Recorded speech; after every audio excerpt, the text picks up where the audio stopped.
Good morning students, मैं Yashu Saini BSc second year की physics class में आपका स्वागत करता हूं। आज की क्लास में हम डिस्कस करने वाले हैं पुनर्निवेश का सिद्धांत यानी कि प्रिंसिपल ऑफ फीडबैक। फीडबैक के बारे में हम प्रीवियस क्लास में भी डिस्कस कर चुके थे। फीडबैक क्या होता है यानी पुनर्निवेश क्या होता है, और ये 2 टाइप्स का बताया था मैंने आपको। एक तो था धनात्मक पुनर्निवेश यानी कि पॉजिटिव फीडबैक, और दूसरा मैंने आपको बताया था ऋणात्मक पुनर्निवेश यानी कि नेगेटिव फीडबैक। अब देखो एक बार और हल्का सा हम देख लेते हैं फीडबैक क्या होता है, पुनर्निवेश क्या होता है। ये हमारे पास क्या है, एक प्रवर्धक है। ठीक है, ये एक प्रवर्धक है, एम्पलीफायर है, जिसकी लब्धि यानी जिसका गेन कितना है हमारे पास ए है। इसमें हम कोई वोल्टता देते हैं VI, जो कि इनपुट वोल्टेज है, निवेशी वोल्टता है, और यहाँ से हमें आउटपुट मिलता है ये हो गया हमारे पास क्या, निर्गत वोल्टता होती है हमारे पास। ठीक है, निर्गत वोल्टता यानी कि आउटपुट वोल्टेज। फीडबैक क्या होता है, पुनर्निवेश क्या होता है कि आउटपुट से कुछ भाग ये, ठीक है, हम किस में दे देते हैं, इनपुट में दे देते हैं। किस में दे देते हैं, हम इनपुट में दे देते हैं, निवेश में दे देते हैं। आउटपुट से लिया और किस में दे दिया, निवेश में दे दिया वापस, इसलिए इसे बोलते हैं पुनर्निवेश यानी कि क्या, फीडबैक। फिर मैंने इसमें आपको बताया था, एक तो होता है पॉजिटिव फीडबैक और एक होता है नेगेटिव यानी धनात्मक पुनर्निवेश, और दूसरा बताया था ऋणात्मक पुनर्निवेश। धनात्मक पुनर्निवेश क्या होता है, जैसे ये निवेशी संकेत है ये, ठीक है, और फिर इसमें जैसे ये एम्पलीफायर होता है, प्रवर्धक होता है, ये प्रवर्धन करा देता है, ये निर्गत संकेत मिल गया। अगर ये दोनों समान कला में होते हैं, जैसे ये VI है और यहाँ से जो हमारे पास आया ना, जो फीडबैक होके आया, वो वोल्टता कितनी है, VF, पुनर्निवेश वोल्टता, वो वोल्टता जो कि आउटपुट से निर्गत से लेकर हम किस में दे रहे हैं, निवेशी में, वो मैंने मान ली VF। ठीक है, तो ये निवेशी संकेत तो पहले जा ही रहा था, अब ये दोनों जुड़ के जाएंगे इसमें। तो अब जो जाएगा ना, अगर ये पॉजिटिव, ये भी पॉजिटिव, ये नेगेटिव, ये समान फेस में होते हैं, समान कला में होते हैं, ऐसी स्थिति में लब्धि क्या हो जाएगी, बढ़ जाएगी। क्या हो जाएगी, बढ़ जाएगी। और अगर हम नेगेटिव फीडबैक की बात करते हैं, ऋणात्मक पुनर्निवेश की बात करते हैं, देखो निवेशी संकेत तो ये रिया। अब ये जो प्रवर्धक है ना, ये जो एम्पलीफायर है ना, ये जब संकेत का, सिग्नल का प्रवर्धन करता है, एम्पलीफाई करता है ना, अगर कुछ प्रवर्धक ऐसे होते हैं जो विपरीत दिशा में करते हैं, ठीक है, अपोजिट डायरेक्शन में, ये पॉजिटिव तो ये नेगेटिव, और ये नेगेटिव तो ये पॉजिटिव। ऐसी कंडीशन में VI ये जा रहा, फिर ये फीडबैक होकर दोबारा ये आई, अब दोनों जो जुड़ेंगे ना, वो कैसा होता है हमारे पास, देखो ये कम मिलता है हमारे पास पहले के कंपैरिजन में, मिला या नहीं मिला ये संकेत। तो ये होता है हमारे पास नेगेटिव फीडबैक, और ये होता है हमारे पास पॉजिटिव फीडबैक होता है, यानी धनात्मक पुनर्निवेश, ऋणात्मक पुनर्निवेश। धनात्मक पुनर्निवेश में निवेशी संकेत और पुनर्निवेश संकेत समान कला में होते हैं, और इसमें निवेशी संकेत और जो यहाँ से आया वो विपरीत कला में होते हैं। क्लियर है ये वाली बात। ये हम प्रीवियस क्लास में क्या कर चुके थे, डिस्कस कर चुके थे। आज हम देखते हैं प्रिंसिपल ऑफ फीडबैक यानी कि पुनर्निवेश का क्या सिद्धांत। इसको हम कैसे समझा सकते हैं। पुनर्निवेश यानी कि आउटपुट से, निर्गत से कुछ भाग किस में दे देना, निवेशी में दे देना। तो देखो मैं इसमें कैसे समझा सकता हूँ कि जो हमारे पास आउटपुट वोल्टेज है, यानी कि जो निर्गत वोल्टता है, उसका अंश, ठीक है, उसका कुछ पार्ट जो कि मैं बोल रहा हूँ बीटा द्वारा व्यक्त किया जाता है, व्यक्त किया जाता है। ठीक है, किसके द्वारा, बीटा के द्वारा व्यक्त किया जाता है। इस बीटा को हम क्या कहते हैं, जिसे पुनर्निवेश, जिसे पुनर्निवेश अनुपात यानी फीडबैक रेशियो, पुनर्निवेश अनुपात या प्रतीप अंतरण अनुपात, बीटा को क्या कहते हैं हम, प्रतीप अंतरण अनुपात यानी reverse transfer ratio, reverse transfer ratio, reverse transfer ratio कहते हैं, रिवर्स ट्रांसफर रेशियो कहते हैं। ठीक है, तो देखो ये बीटा है क्या भाई, इसे कह दिया पुनर्निवेश अनुपात कह दिया, फीडबैक रेशियो कह दिया, ये है क्या। सबसे पहले बात करते हैं हम एम्पलीफायर की, प्रवर्धक की। ये हमारे पास क्या है, एक प्रवर्धक है जिसका गेन या लब्धि कितनी है, ए है।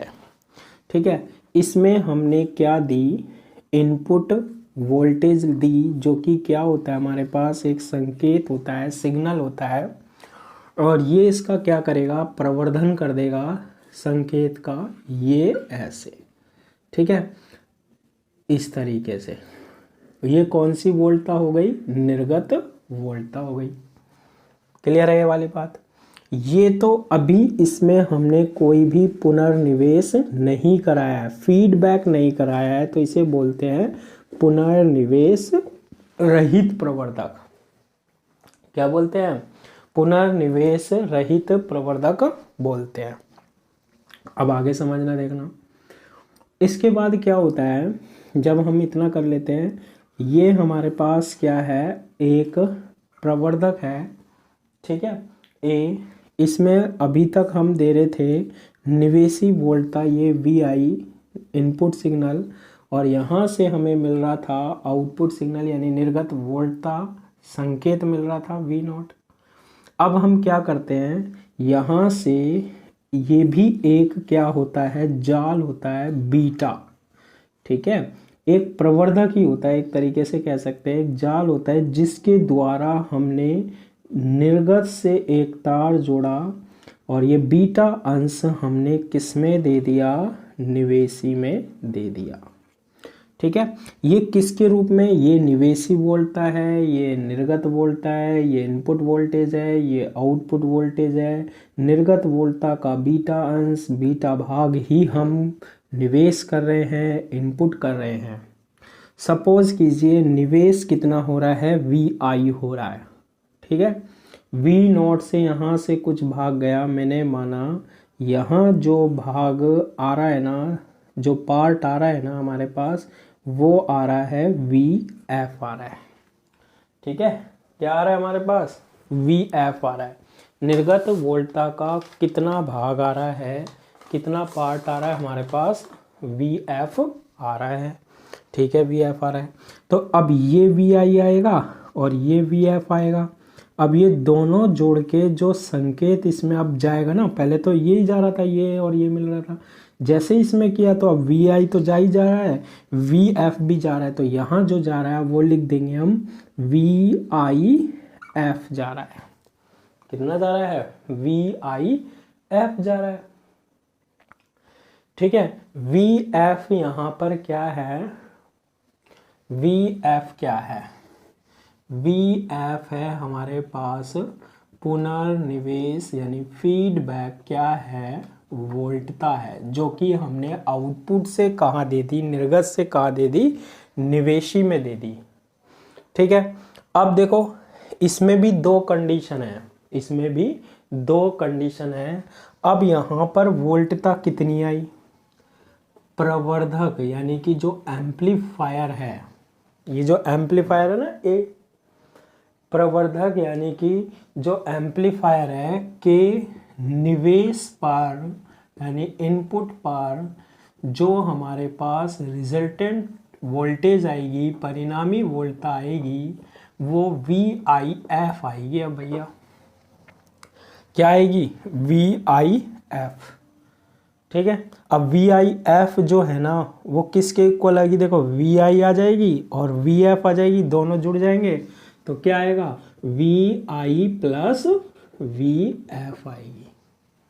ठीक है, क्या आएगी, V I plus V F आएगी।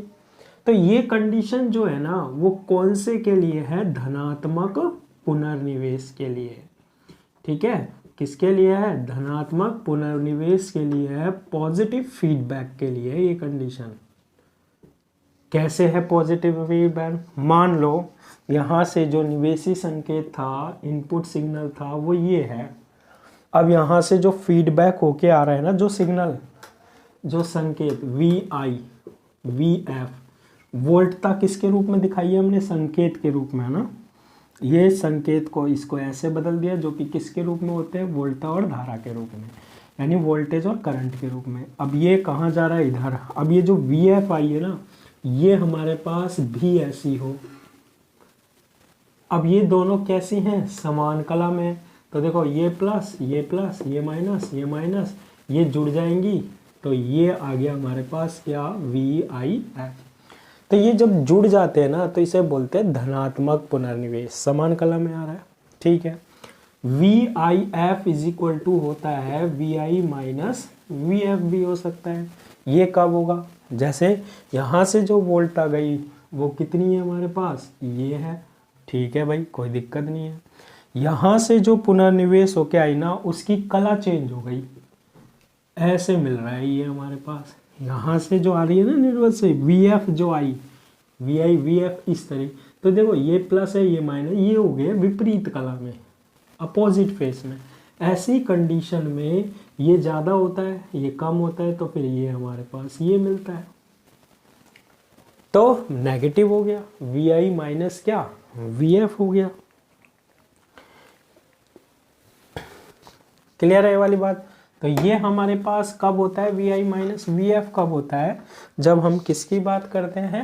नेगेटिव फीडबैक की, यानी कि ऋणात्मक पुनर्निवेश की।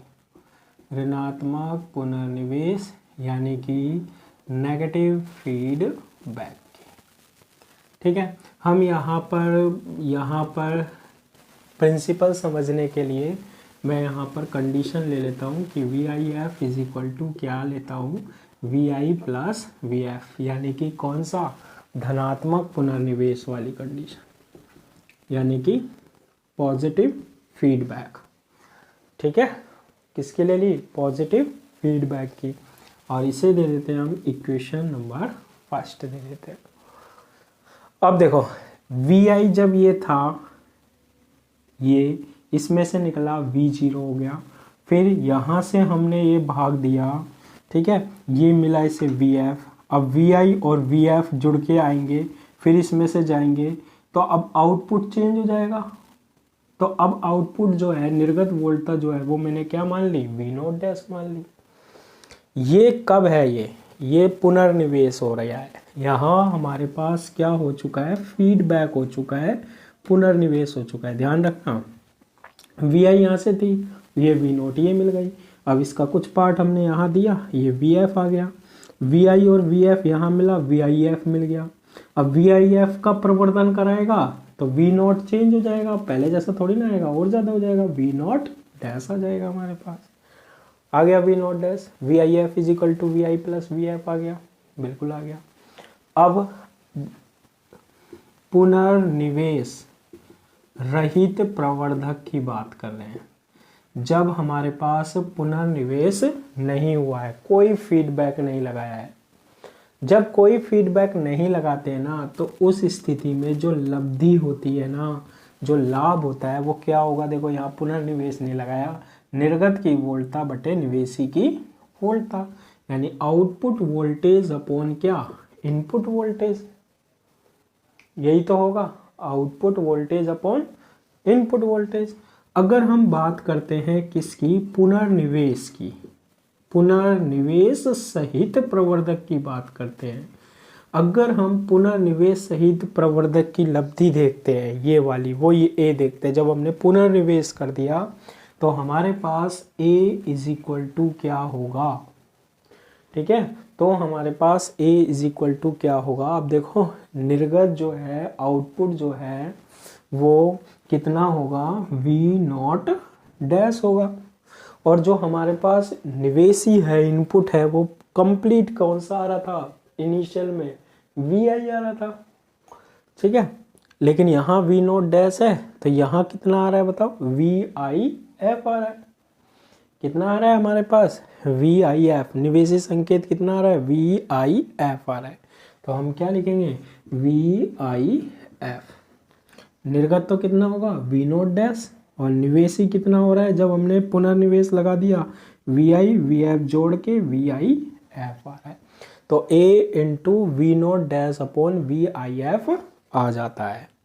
क्लियर है ये वाली बात? बहुत ही ईजी है, एग्जाम में बहुत बार पूछा जाता है। ठीक है, आगे देखो, इतना कर लेते हैं हम। हाँ बिल्कुल कर लेते हैं। यहाँ से हम V not dash upon VIF है ना, यहाँ से हम VIF की वैल्यू निकाल लेते हैं। VIF इज इक्वल टू क्या आएगा V not dash upon A आ जाएगा, और V not dash upon A को हम इक्वेशन नंबर क्या देते हैं, सेकेंड दे देते हैं। ठीक है, अब देखो VF क्या है, फीडबैक वोल्टेज है, पुनर्निवेश वोल्टता है, फीडबैक वोल्टेज है। ये भी एक एम्पलीफायर होता है। ठीक है, अब देखो इसमें ये जो प्रवर्धक है यहाँ से दे रहे हैं, ये तो इसका क्या हो गया निवेशी, ये तो हो गया इसका निवेश यानी इनपुट, और ये इसका क्या हो गया निर्गत। उल्टा होगा बीटा के लिए, निवेशी हो गया ये निर्गत, ये इनपुट ये आउटपुट। तो बताओ बीटा की वैल्यू क्या होनी चाहिए आपके हिसाब से? बीटा मैंने वही बताया था, निर्गत बटे निवेशी।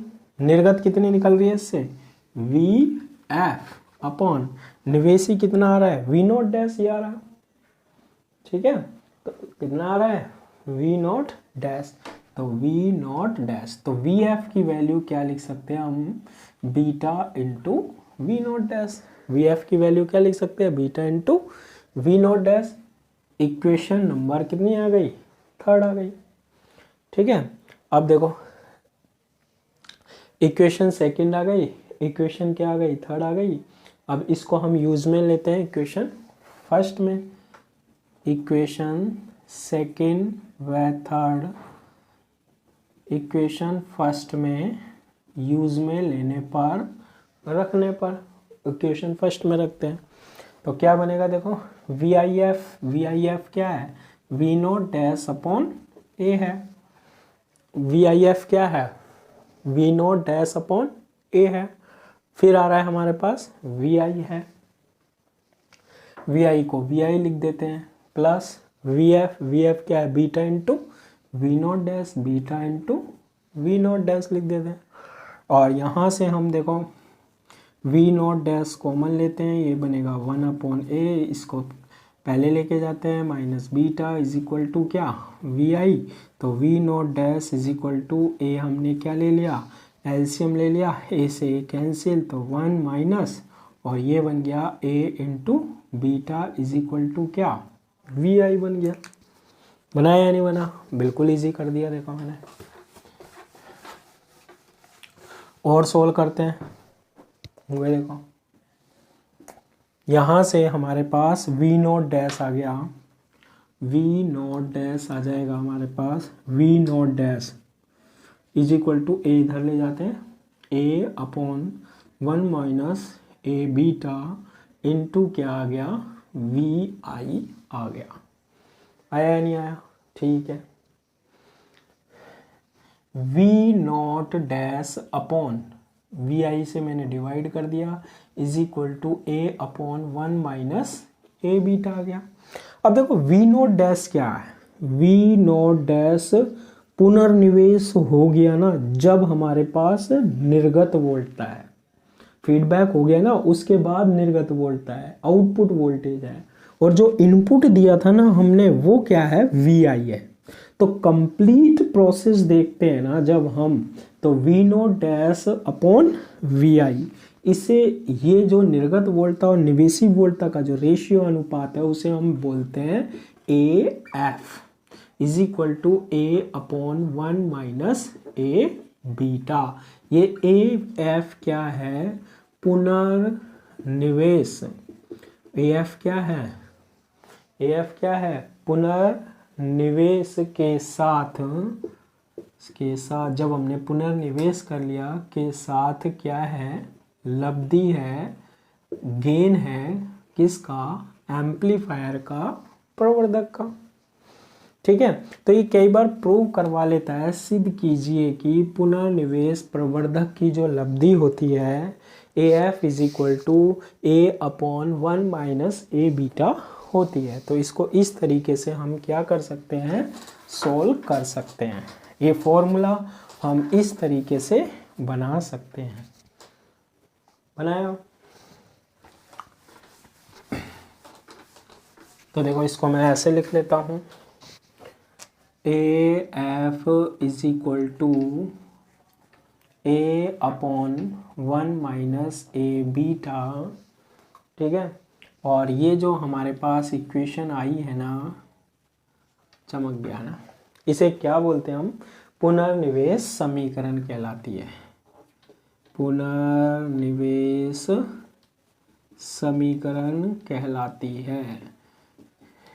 ठीक है, यानी फीडबैक क्या कहलाती है, इक्वेशन कहलाती है। क्लियर है बात? ठीक है भाई, ये हो गया हमारे पास कंप्लीट। अब देखो इसमें कुछ टर्म्स हैं वो हम पढ़ लेते हैं। सबसे पहले हम बात करते हैं ए की। ए क्या होता था, ए को बोलते हैं खुला पास लब्धि। इसका क्या मतलब होता है, ओपन लूप गेन। जब फीडबैक नहीं किया था हमने, ठीक है, जब हमने पुनर्निवेश नहीं किया था, VI दिया, सीधा V0 मिल गया, तो उस स्थिति में क्या होती है, लब्धि होती है ए। इसके बाद ए बीटा क्या कहलाती है, ए बीटा, इस पे क्वेश्चंस भी आते हैं ना। ये कहलाती है हमारे पास परिपथ की पाश लब्धि कहलाती है। ठीक है, परिपथ की क्या कहलाती है, पास लब्धि, यानी सर्किट का लूप गेन कहलाता है ए बीटा। क्लोज लूप गेन भी बोलते हैं इसे, क्या कहते हैं, क्लोज लूप गेन। और ये क्या कहलाता है हमारे पास, ओपन लूप गेन कहलाता है।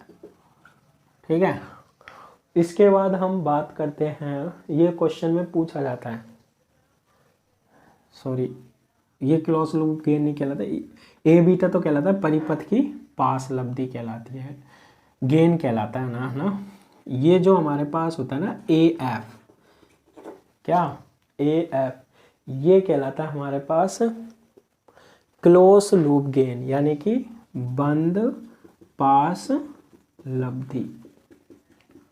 ठीक है, AF बंद में आया था ना, जब पूरा प्रोसेस कर लिया था हमने फीडबैक का, तो AF निकल के आया था, ये AF is equal to A/1।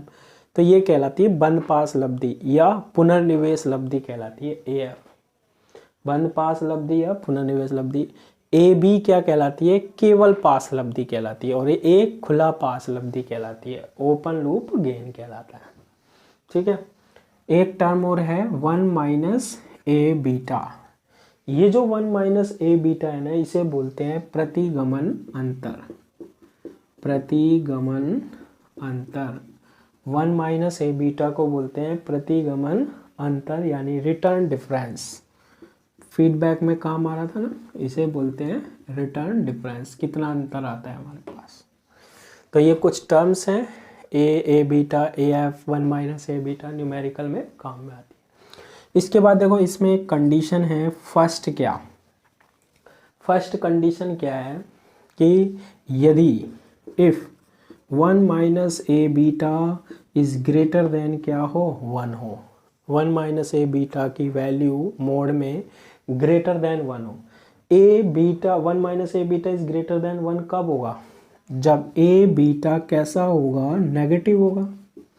अगर A बीटा नेगेटिव होगा तो नेगेटिव नेगेटिव पॉजिटिव, जैसे A बीटा की वैल्यू 1 आई, -1 आई, है ना, -1 और -1 को माइनस से मल्टीप्लाई किया 1 और 2, तो 2 इज ग्रेटर देन 1।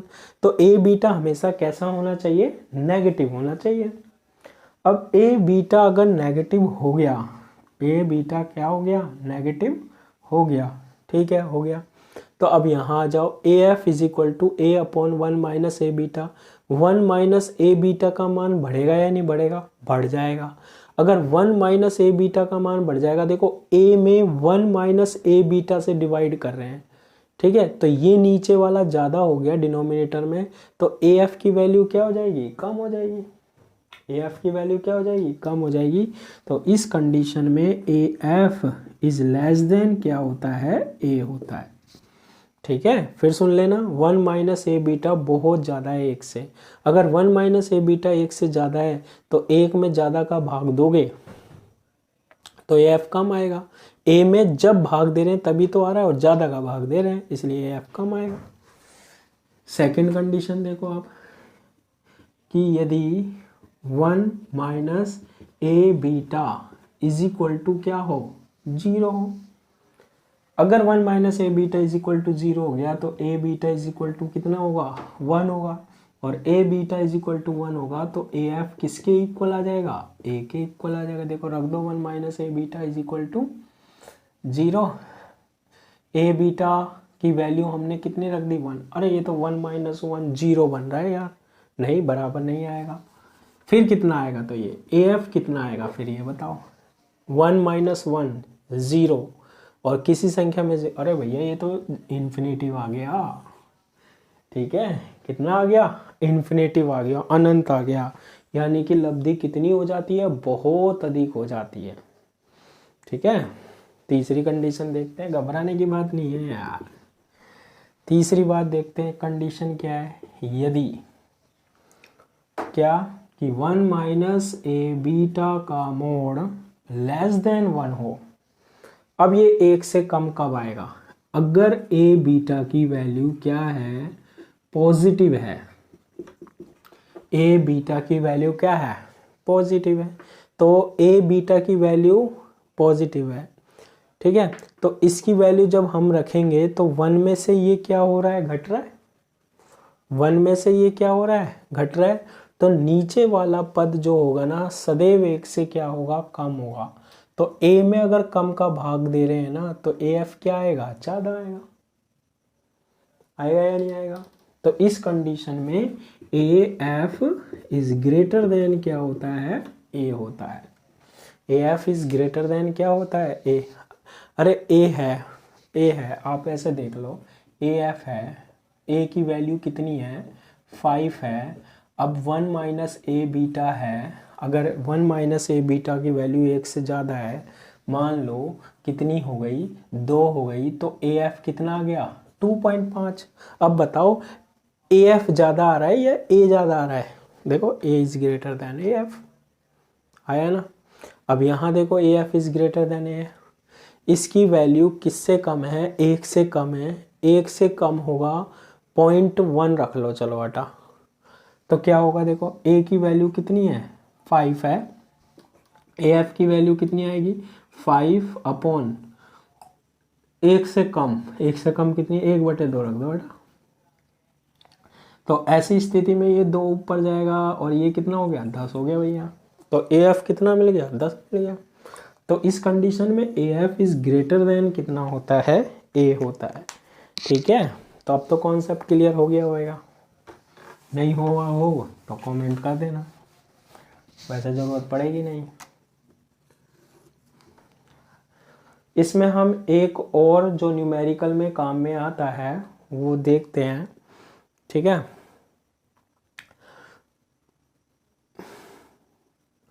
देखो इसमें क्या है, जो पुनर्निवेश प्रवर्धक की लब्धि है, जब पुनर्निवेश हो गया और जब बिना पुनर्निवेश है ए, बिना पुनर्निवेश ज़्यादा आ रहा है किससे, पुनर्निवेश से, तो घट रहा है ना, तो ये होता है ऋणात्मक पुनर्निवेश, नेगेटिव फीडबैक होता है। ये विपरीत कला में हो जाते हैं इसलिए संकेत घट जाता है।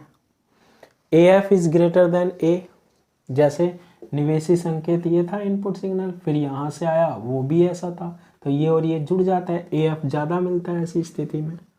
ये किसको बताता है, धनात्मक पुनर्निवेश को। ये ध्यान रख लेना, पॉजिटिव फीडबैक को। ए एफ जब बढ़ जाता है तो धनात्मक जुड़ गया ना मतलब, और ए एफ जब घट रहा है, कम आ रहा है, तो ऋणात्मक पुनर्निवेश हो गया। ठीक है भैया, एक और चीज देखते हैं हम, प्रवर्धक में पुनर्निवेश की मात्रा, पुनर्निवेश की मात्रा।